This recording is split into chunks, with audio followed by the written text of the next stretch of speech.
Welcome back students. आज हमारा topic है reaction of basis with metals.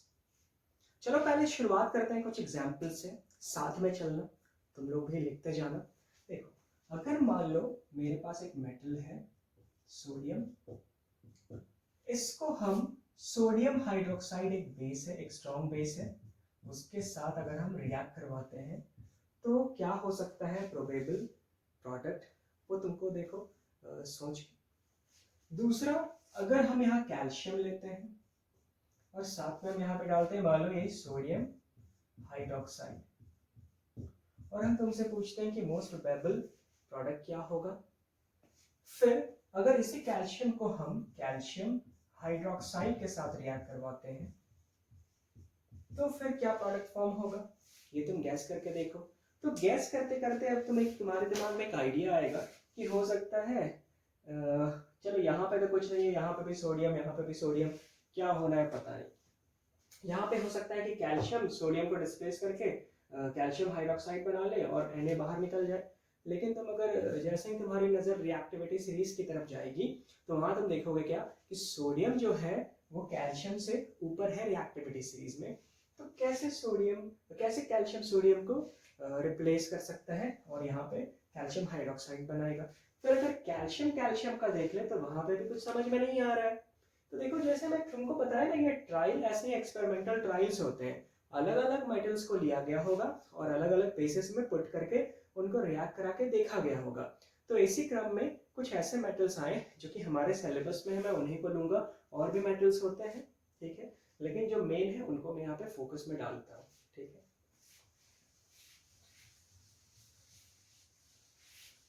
तो बेस तो मेरा वही है सोडियम हाइड्रोक्साइड, लेकिन जो मेरा मेटल है वो है जिंक। अगर हम उसको सोडियम हाइड्रोक्साइड के साथ रिएक्ट करा रहे हैं तो मेरा जो प्रोडक्ट है, तुम गैस कर सकते हो क्या प्रोडक्ट? चलो गैस करके देखते हैं। और जो तुक्का मेथड मैंने बताया था कि देखो यहाँ पे जिंक हो गया, एक हो गया सोडियम, एक हो गया ऑक्सीजन और एक हो गया हाइड्रोजन। तो कुछ भी तुम्हें दिख रहा है यहाँ पे बनते हुए? वैसे तो कुछ पता नहीं चल रहा है। फिर तुम बोलोगे क्या, जिंक हाइड्रोक्साइड बना दीजिए। तो फिर मैं एक बार बोल रहा हूँ कि जिंक के पास उतनी पावर ही नहीं है कि वो सोडियम को रिप्लेस कर पाए रिएक्टिविटी सीरीज के, मतलब रिएक्टिविटी सीरीज के हिसाब से सोडियम जिंक से काफ़ी ऊपर आता है। फिर देखते हैं कि और क्या मेरे पास बचता है पॉसिबिलिटीज। तो ठीक है, इस जिंक को हम फिर सोडियम लिखते हैं, फिर ऑक्सीजन, फिर हाइड्रोजन। फिर हम क्या करते हैं, इसे ट्वाइस कर देते हैं और फिर यहाँ पे क्या हो गया, NaOH। तुम बोलोगे कि पानी बन रहा है, पानी बना देते हैं, ठीक है, चलो बना दो पानी। लेकिन फिर जो बाकी बच रहा है, 2 सोडियम, 1 जिंक, 1 ऑक्सीजन, उसका क्या होगा? तो कुछ पता नहीं चल पा रहा है ना। तो और भी कुछ पॉसिबिलिटीज है क्या हमारे पास? तो चलो उसको ट्राई करते हैं। अगली पॉसिबिलिटी ये है कि यहाँ पे वही लिखा, एक पॉसिबिलिटी है कि जिस तरीके से हमने क्या देखा था कि अगर जिंक है, यही जिंक को अगर हम डाइल्यूट हाइड्रोक्लोरिक एसिड में डाल रहे थे तो मेरा जो प्रोडक्ट था वो तुम यहाँ से गैस कर सकते हो कि एक जिंक लिया हमने, एक हाइड्रोजन और एक क्लोरीन। तो जिंक क्लोराइड अगर बनना भी हो तो वो ZnCl2 होता है। तो उसके लिए हमको ये 2 यूनिट्स लेना पड़ेगा और यहाँ पे फिर ये H, एक और Cl आया, तो मेरा क्या बन गया, ZnCl2, जो कि सॉल्यूबल होगा और साथ में मेरा क्या प्रोड्यूस हुआ, हाइड्रोजन गैस, ठीक है। अब इसी रिएक्शन से हम ऊपर वाले को कंपेयर करते हैं तो क्या पाया गया ना कि यहाँ पे भी एक गैस इवॉल्व हुआ। यानी मान लो एक टेस्ट ट्यूब होगा, उसमें डाइल्यूट सोडियम हाइड्रोक्साइड होगा और उसको थोड़ा सा हीट भी करना पड़ता है, ठीक है।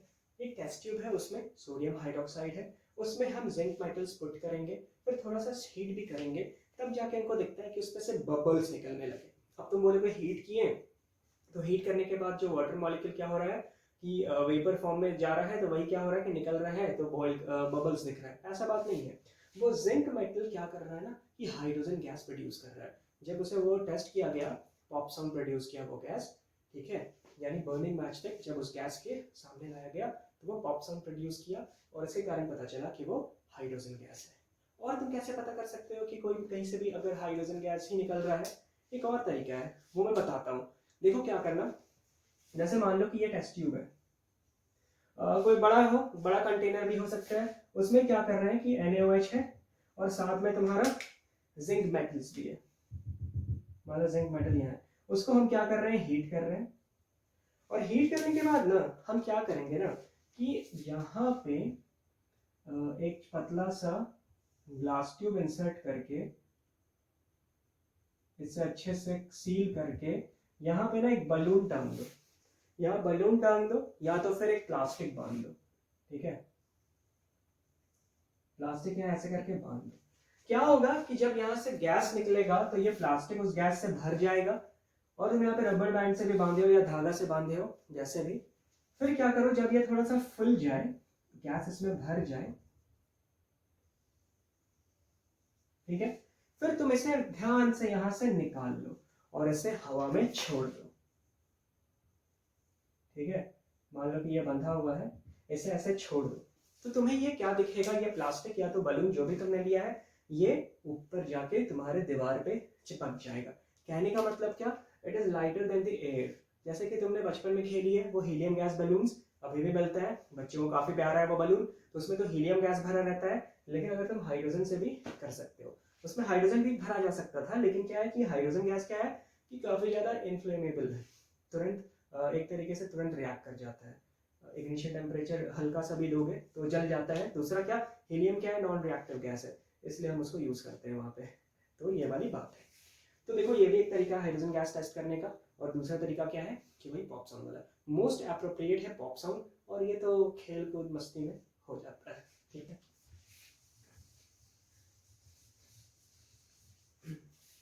हाँ जी। तो यहाँ पे तुम देखो एक हाइड्रोजन गैस प्रोड्यूस हो जा रहा है, तो मैं फटाक से वहां पे लिख देता हूं। और साथ में क्या प्रोड्यूस होगा, एक कॉम्प्लेक्स कंपाउंड फॉर्म होता है जिसे हम कहते हैं, देखो, कॉम्प्लेक्स सॉल्ट। देखो सॉल्ट तो यहाँ पे भी बन रहा था, लेकिन ये सिंपल सॉल्ट है, जिंक क्लोराइड। यहाँ पे जो बनने वाला है वो एक कॉम्प्लेक्स सॉल्ट बनने वाला है। कैसे, तो ये Na2 और फिर ये ZnO2 मिलके एक कॉम्प्लेक्स सॉल्ट बनाता है, कुछ ऐसा।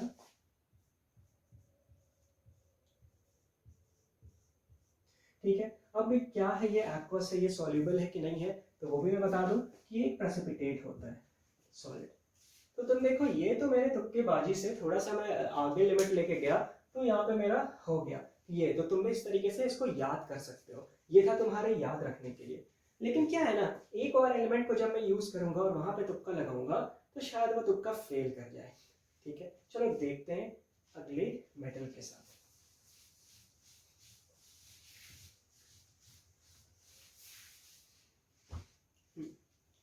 अगर मेरा तुक्का हर जगह पे एप्लीकेबल होता तो तुम उस तुक्के को ही समझ रहे हो, उस तुक्के को ही तुम थ्योरी में रहता और तुम वही पढ़ रहे होते। लेकिन क्या है कि कुछ ऐसे चीज होते हैं जो कि हर जगह फिट नहीं बैठते हैं, तो वही चीज हम पढ़ते हैं जो हर जगह, यानी जो 99% जगह पे फिट हो जाते हैं। ठीक है, लेकिन वो तुक्का भी लगभग 80% फिट हो जाएगा। देखो यहाँ पे अगला है तुम्हारा एल्यूमिनियम मेटल, और उसको भी हम सोडियम हाइड्रोक्साइड में डाल रहे हैं और थोड़ा सा हीट कर रहे हैं। तो फिर क्या है ना, यहाँ पे जो प्रोडक्ट फॉर्म हो रहा है ना, यहाँ पे सीधे मैं लिख दे रहा हूँ हाइड्रोजन गैस तो प्रोड्यूस होगा ही, और साथ में यहाँ पे होना है Na2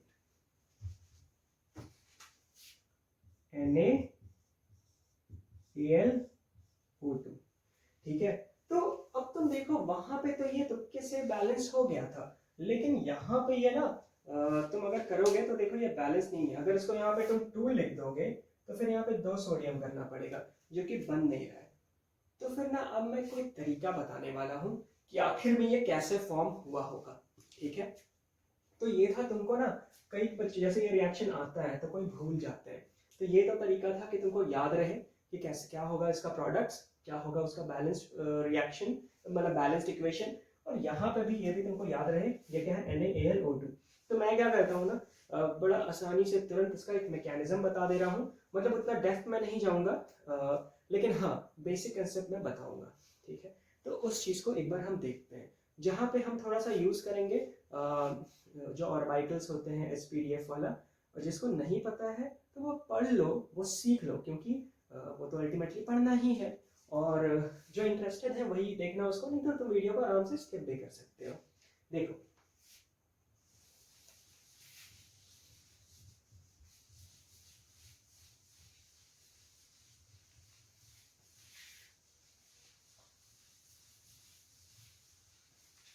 देखो जैसे कि तुम देखोगे ना, जिंक का अगर इलेक्ट्रॉनिक कॉन्फ़िगरेशन हम देखते हैं, तो पहले मैं बता दूं कि इलेक्ट्रॉनिक कॉन्फ़िगरेशन कैसे लिखते हैं। अगर इन जनरल अगर हम बात करते हैं कैल्शियम की, जिसका कि एटॉमिक नंबर होता है 20, तो तुमने पढ़ा होगा कि इसका इलेक्ट्रॉनिक कॉन्फ़िगरेशन अगर सिंपल वे में लिखेंगे तो वो होता है 2 8 8 2। देखो तो टोटल 20 इलेक्ट्रॉन्स हो रहे हैं, 8 और 2 10 18 20 हो जा रहे हैं। यानी के शेल में तुम्हारा, एल शेल में m और n, के शेल में 2, एल में 8, m में 8 और n में 2। तो कुछ इस हिसाब से इसका इलेक्ट्रॉनिक कॉन्फ़िगरेशन लिखा है। अब ना इसका इलेक्ट्रॉनिक कॉन्फ़िगरेशन क्वांटम मैकेनिक्स में कैसे लिखाता है, तो घबराने की जरा सा भी जरूरत नहीं है, बहुत आसान है, वो तो मैं आगे बताऊंगा ही। कुछ कुछ यहाँ से भी देख लो, इसको लिखना हो तो ऐसे लिखेंगे, देखो 1s2 2s2, ये मैं बताऊंगा कि वो सब है क्या, 2p6 3s2, देखो तो कितना हो गया, 6 7 8 9 10 11 12, 3p6 कितना हो गया 18, और फिर हो जाता है 4s2। कहने का मतलब क्या, अगर तुम इसको देखो तो ये इलेक्ट्रॉन्स को रिप्रेजेंट कर रहा है कि पहले में 2 इलेक्ट्रॉन्स, इसमें भी 2, यहाँ पे 6 इलेक्ट्रॉन्स, यहाँ पे 2, यहाँ पे 6, यहाँ पे 2। अगर हम इसको देखेंगे तो ये हो गया मेरा के शेल, और ये जो 2 2 वाला है ना, वो हो गया मेरा एल शेल। तो एल शेल में 8 इलेक्ट्रॉन, तो देख लो 2 + 6 8। ये हो गया मेरा जो तीसरा वाला शेल है, ये हो गया पहला शेल, फर्स्ट, ये सेकंड, ये थर्ड, ये फोर्थ। वही शेल जो कि न्यूक्लियस के अराउंड होता है। कोई भी एटम कैसे बनता है, बीच में न्यूक्लियस होता है और अलग अलग ऑर्बिट्स में इलेक्ट्रॉन्स रिवॉल्व कर रहे होते हैं, तुमने ये पढ़ा होगा। तो ये देखो क्या हो गया, ये हो गया एम यानी थर्ड शेल, और ये फोर्थ वाला हो गया एन। तो देखो वही चीज है ना, के में 2, एल में 2 + 6 8, एम में 2 + 6 8, और यहाँ पे n में बस 2 यानी 2। तो तुम पूछोगे कि ये सब 2s sp ये सब है क्या। एक्चुअली क्या होता है ना कि जैसे जैसे साइंस इवॉल्व कर रहा है तो नई नई चीज़ों को ढूंढ रहा है। तो शुरुआत में हमको तो बस यही बताया गया था कि इलेक्ट्रॉन्स अपने अपने शेल में होते हैं। कैसा कि अगर बीच में यहाँ पे न्यूक्लियस है तो पहला शेल ये हो गया, अगला शेल ये हो गया, उसका अगला शेल ये हो गया, और इस तरीके से इलेक्ट्रॉन्स मतलब न्यूक्लियस के अराउंड में घूमते रहते हैं, अलग अलग शेल जो कि फिक्स्ड है। लेकिन बाद में क्या बताया गया ना कि अलग अलग शेल्स में भी सब शेल्स होते हैं। कहने का मतलब क्या,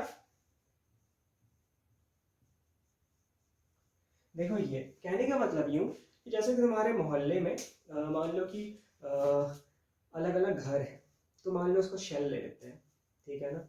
वहां पे मान लो हर घर में 5 परिवार रहता है, तो हम बोलेंगे कि जो पहला घर है श्यामलाल का मकान, वहां पे 5 सदस्य हैं। फिर क्या है कि हीरा देवी के मकान में जो अगला मकान है वहां पे भी 5 लोग हैं, ठीक है। फिर जो अगला मकान है मान लो XYZ, वहां पे 10 लोग रहते हैं, ठीक है। तो तुमने ऐसे बताया मकान नंबर पहला वाला मकान में 5 लोग, दूसरे मकान में 5 लोग, तीसरे मकान में 10 लोग। तो तुमको मकान बस पता है, लेकिन जब तुम थोड़ा और जाते हो तो तुमको पता चलता है कि उस मकान के अंदर कमरे भी हैं। तो यहाँ पे भी वही बात है, शेल है तो अंदर सब शेल भी है। तो देखा गया क्या कि जो पहला मकान है वहां पे 5 कमरे हैं, ठीक है ना। जो दूसरा मकान है वहां पे भी 5 कमरे हैं, और जो अगला मकान है वहां पे 10 कमरे हैं, ठीक है ना। तो एक एक कमरा एक एक इलेक्ट्रॉन्स का था। लेकिन यहाँ पे क्या होता है वो भी मैं दिखाने जा रहा हूँ, ठीक है, एकदम ध्यान से देखना, ये बेसिक्स है। जो S होता है ना, S सबशेल, उसमें होता है एक कमरा। जो P होता है वहां होता है 3 कमरा। अभी ना इसको ऐसे ही देखो, फिर केमिकल बॉन्डिंग बताऊंगा तो वहां पे एकदम डिटेल में एक्सप्लेन करूंगा। यहाँ पे एक लेमन की तरह कर रहा हूँ कि अगर तुम्हारे लिए स्टार्टिंग है तो तुम बच्चों की तरह इसको सीख जाओ, ठीक है। डी के पास होता है, ऐसे ही लिखते हैं STDF, इसके पास होता है 5 कमरा,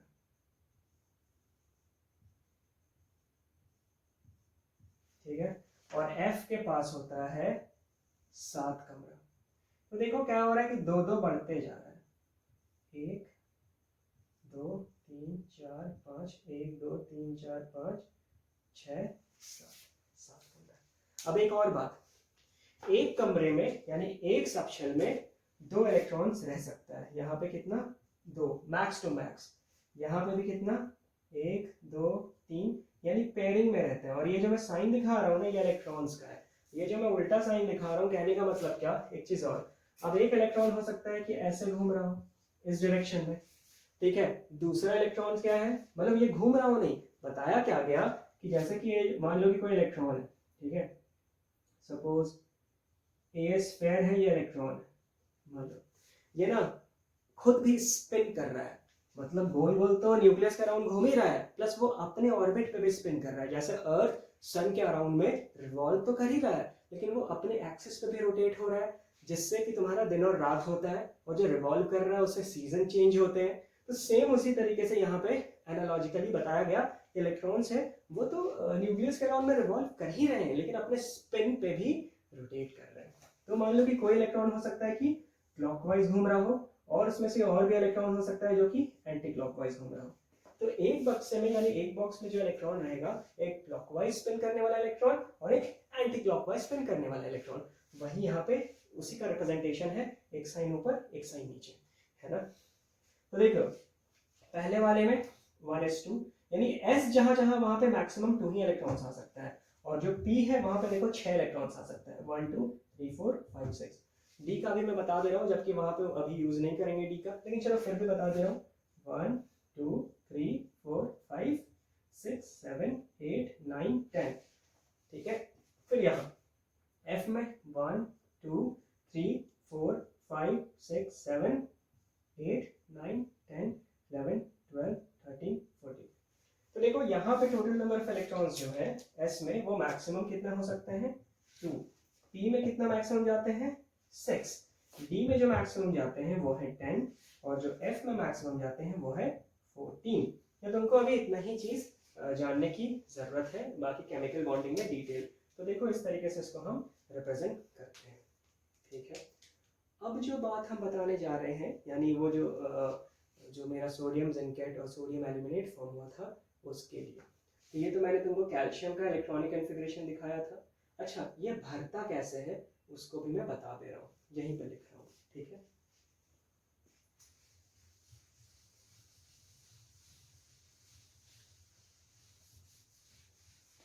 ये तुम बाद में भी समझ सकते हो, है ना। देखो तो एक ना तरीका है जो कहा जाता है अबाउ प्रिंसिपल, ठीक है। अबाउ एक जर्मन वर्ड है जिसका मतलब होता है एक तरीके से मान लो कंस्ट्रक्शन, और उस वो प्रिंसिपल दिखाता है कि तुम अगर कोई भी चीज तुम कंस्ट्रक्ट करते हो तो कैसे करते हो। सबसे पहले नीचे से, जैसे कोई बिल्डिंग भी खड़ा हो रहा है तो सबसे पहले उसकी नींव यानी बुनियाद यानी उसका फाउंडेशन पहले बनता है, फिर धीरे धीरे ईंट जोड़ के तुम ऊपर उठाते हो उस बिल्डिंग को, ठीक है। तो यहाँ पे भी वही चीज बताने की कोशिश की गई है अबाउ प्रिंसिपल में, कि जो इलेक्ट्रॉन न्यूक्लियस के अराउंड अगर भर रहा है, मान लो कोई एटम बन रहा हो, तो कैसे इलेक्ट्रॉन उसके चारों ओर अपने आप को ओरिएंट करेगा, कैसे वो भरेगा न्यूक्लियस के अराउंड। तो सबसे पहले जो सबसे लोअर एनर्जी लेवल है यानी न्यूक्लियस के सबसे करीब, फिर थोड़ा उसके दूर, फिर उसके थोड़ा दूर, मतलब ऐसे कर करके इलेक्ट्रॉन्स भरता है। और बेसिकली यहाँ पे एनर्जी की ही बात होती है, ये डिटेल में आगे पढ़ोगे, लेकिन यहाँ पे देख लो कैसा उसका रिप्रेजेंटेशन। तो देखो 1s 2s 2p 3s 3p 3d 4s 4p 4d 4f 5s 5p 5d 5f, g भी जा सकता है। उसके बाद मान लो 6s 6p कंटिन्यूड, ये 7s कंटिन्यूड, और भी जा सकता है ये आगे, और भी आगे जा सकता है। अब ना देखो ये है क्या, जो सबसे पहला वाला शेल होता है यानी के शेल, उसमें एक ही ऑर्बिटल है, उसको ऑर्बिटल भी कहते हैं, ठीक है ना। उसके बाद जो मेरा दूसरा वाला है मतलब जो शेल, मान लो कि ये है तुम्हारा के, ये है तुम्हारा एल, ये हो गया M N O P Q, सही आ रहा है ना, K L M N O P Q, ठीक है। इसको तुम 1 2 3 भी लिख सकते हो, 1 2 3 4 5 6 7, कोई इश्यू नहीं। तो देखो पहला वाला जो है उसमें एक, इसको कहते हैं ऑर्बिटल, ठीक है ना। पर बक्सा को हम कहते हैं ऑर्बिटल, यानी क्या है, अगर पी की बात करें तो यहाँ पे 3 ऑर्बिटल्स है, एस की बात करें तो यहाँ पे एक ऑर्बिटल है, याद रखना। डी की बात करें तो यहाँ पे 5 अलग अलग ऑर्बिटल्स हैं, और एफ में 7 अलग अलग ऑर्बिटल्स हैं। यानी एक ऑर्बिटल यानी एक बक्सा, कहने का मतलब क्या, यहाँ बक्सा ही समझ लो, यानी one box is equivalent to one orbital, and one orbital can accommodate a maximum of 2 electrons, ठीक है। one orbital can accommodate a maximum of 2 electrons, ठीक है। ये वाली बात है, ये सब चीज दिमाग में नोट करते जाना, या तो तुम जहाँ पे जिस कॉपी में नोट कर रहे हो उसको भी, जो आगे ने पीछे नहीं समझ में आ रहा है वीडियो को आगे पीछे ले जाके समझने की कोशिश करना।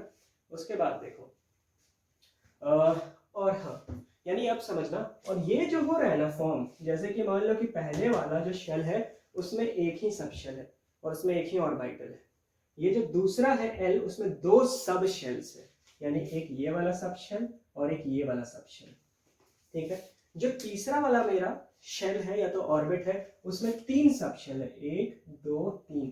तो देखो जैसे जैसे क्या हो रहा है कि नंबर, जिस नंबर है, जैसे इस नंबर पे है, तीसरे पे, चौथा पे क्या हो जा रहा है, 4 शेल, पांचवा में क्या हो जा रहा है, 5, एक और आगे 5G भी हो सकता है। इसी हिसाब से मेरा शेल बढ़ते जा रहा है। अब है क्या, इलेक्ट्रॉन्स इसमें कैसे भरता है, याद रखना। शेल दूसरे वाले में 2 है, लेकिन टोटल नंबर ऑफ ऑर्बिटल्स कितने हैं, तो एक हो गया ये और 3 हो गया ये, यानी 4 ऑर्बिटल्स हैं तुम्हारे दूसरे वाले शेल में। तीसरे वाले में 3s 3p 3d, यानी एक सबशेल कितना है, तो 3 सबशेल, लेकिन ऑर्बिटल्स टोटल कितना है, 1 2 3 4 5 6 7 8 9, टोटल 9 ऑर्बिटल्स। और उन 9 ऑर्बिटल्स में टोटल नंबर ऑफ इलेक्ट्रॉन्स कितना अट सकता है, टोटल 18। तो तुमने जो फॉर्मूला पढ़ा है ना 2n² वो यही वाला है, देखो पढ़ रखा है ना, कि किसी भी ऑर्बिटल, किसी भी ऑर्बिट में मैक्सिमम कितना नंबर ऑफ इलेक्ट्रॉन्स आ सकता है, यानी बोर्स मॉडल में था वो, बोर बरी थ्योरी में ये था ना, देखो तो 2n²। इसका मतलब क्या, 2 into n हो गया शेल नंबर। मान लो कि हमको थर्ड वाला का देखना है कि टोटल नंबर ऑफ इलेक्ट्रॉन्स कितने आएंगे, तो करो यहाँ पे 2 into 3 का होल स्क्वायर, ये कितना हो गया, 2 into 9 दैट इक्वल्स टू 18। अब देखो तो यहाँ पे भी 18 आएंगे क्या, 3s 3p और 3d। s में एक ऑर्बिटल है, p में 3 ऑर्बिटल है, d में 5, तो 5 3 8 और 9, और एक ऑर्बिटल में 2 इलेक्ट्रॉन्स, तो टोटल इलेक्ट्रॉन्स 18। उसी तरह अगर तुम देखोगे दूसरे में यानी सेकेंड वाले में, यानी ये कितना हो जाएगा, 2 into 2 का होल स्क्वायर, तो ये हो जाएगा 2 into 4 दैट इक्वल्स टू 8। तो वो क्या है, 2s 2p। वो सेकंड, वो मत समझना कि 2s और 2p, वो सेकंड s और सेकंड p है, समझना उस चीज को। तो वहां पे टोटल कितना आ जाएगा, और तुम्हारा कितना ऑर्बिटल्स है, एक तो हो गया s और 3 हो गया ये, टोटल 4 ऑर्बिटल्स।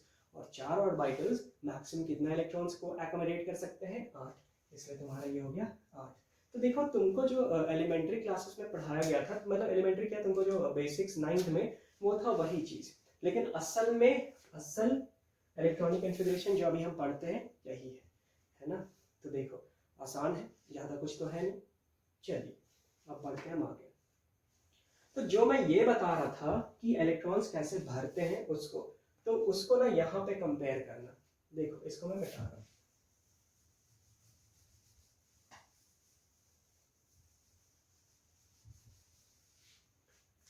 ये एक तरीके से तुम्हारा मैथमेटिकल रिप्रेजेंटेशन है कि किस तरीके से इलेक्ट्रॉन न्यूक्लियस के अराउंड में ओरिएंटेड रहता है, किस तरीके से वो ऑक्यूपाइड रहता है, पोजीशंस अलग अलग इलेक्ट्रॉन्स का, वो लोग घूमते रहता है कितनी कितनी दूर पे कहाँ कहाँ। ठीक है, वो आगे केमिकल बॉन्डिंग में अच्छे से पता लगेगा। देखो यहाँ पे कैसे हम इलेक्ट्रॉन्स को भरते हैं। देखो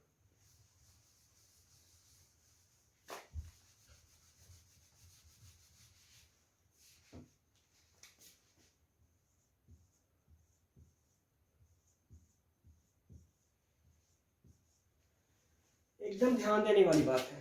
ठीक है, सबसे पहले भरेगा तुम्हारा 1s, तो ये मैं एरो से ऐसे करके दिखा दे रहा हूं कि सबसे पहले भरेगा 1s, उसके बाद तुम्हारा भरता है 2s।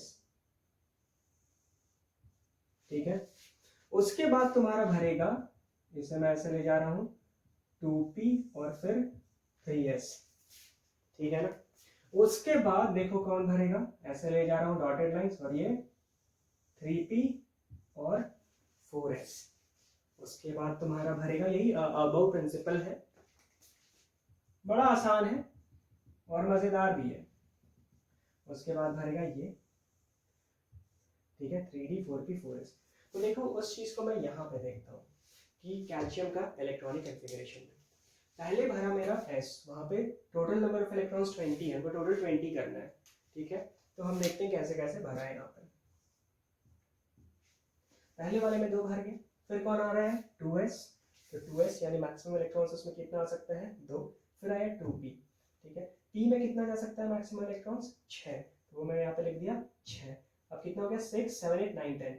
2p के बाद क्या है 3s, मैंने लिखा 3s, और s यानी थर्ड नंबर s वाला ऑर्बिटल, ये तो सब शेल, तो वो कितना है, और s में कितना जा सकता है मैक्सिमम 2, तो कितना हो गया टोटल यहाँ तक 12।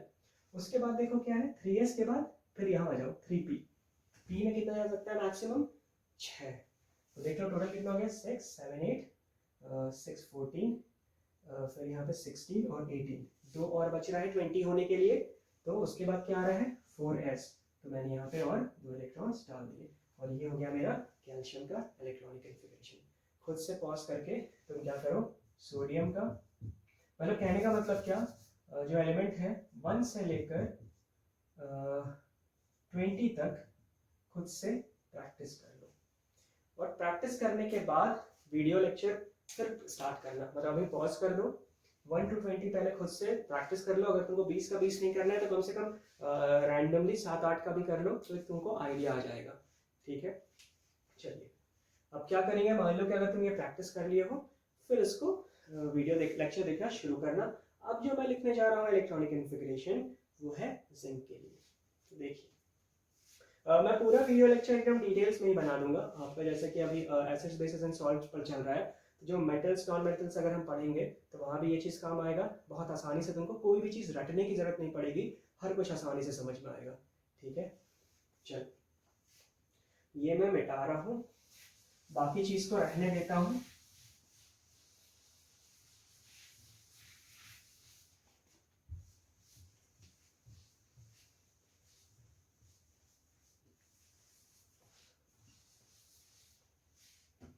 जिंक का मैं इलेक्ट्रॉनिक कॉन्फ़िगरेशन लिखता हूँ, इसे मैं रखा हूँ ताकि आप आराम से रिलेट कर सकें। देखिए जिंक का एटॉमिक नंबर होता है 30। एटॉमिक नंबर क्या होता है, उसमें जितने नंबर ऑफ प्रोटॉन्स प्रेजेंट है, तो कोई भी एटम न्यूट्रल होता है तो जितने नंबर ऑफ प्रोटॉन्स उतना ही नंबर ऑफ इलेक्ट्रॉन्स है। तो अगर हम जिंक का इलेक्ट्रॉनिक कॉन्फ़िगरेशन लिखेंगे किस तरीके से, इसी फॉर्म में, तो देखना तुम हमको बताना कैसे लिखेंगे, तुम देखते जाना और बताना। 1s सबसे पहले है, और मैं क्या करते जाता हूँ ना, उसे टिक भी करते जाता हूँ, तो मैं कर लिया 1s, उसके बाद 2s,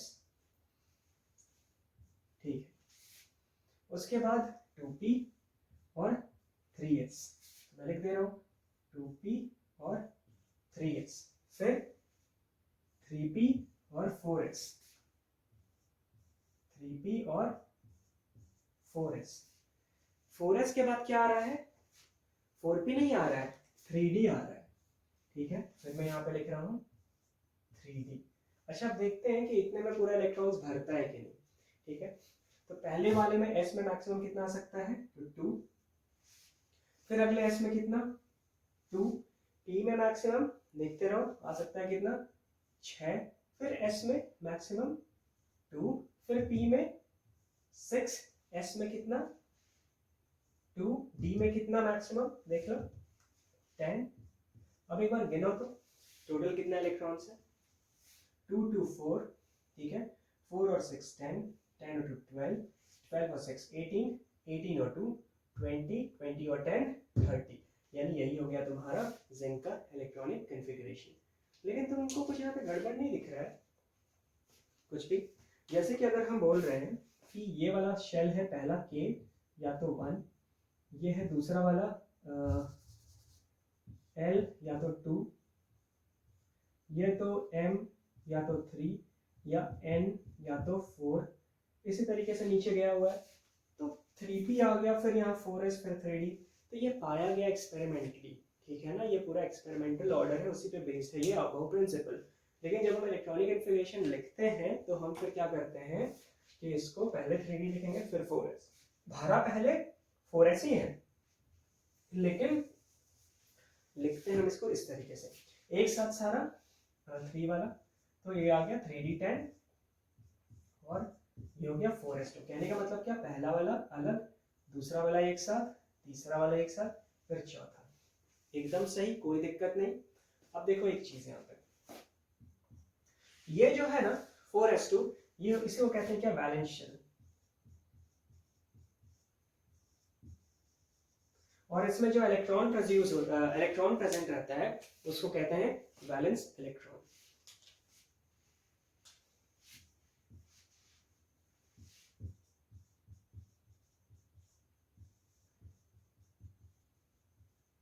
वैलेंस मतलब क्या होता है, आउटर मोस्ट।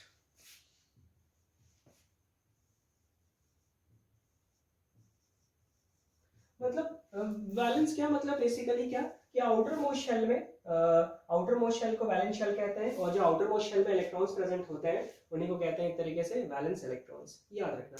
और वही वैलेंस इलेक्ट्रॉन्स या तो ये कोई भी एटम लूज करता है या गेन करता है या दूसरे एटम के साथ शेयर करता है ताकि वो केमिकल बॉन्ड्स फॉर्म कर सके। एक हम पहलू देखेंगे यहाँ पे केमिकल बॉन्डिंग की, ठीक है।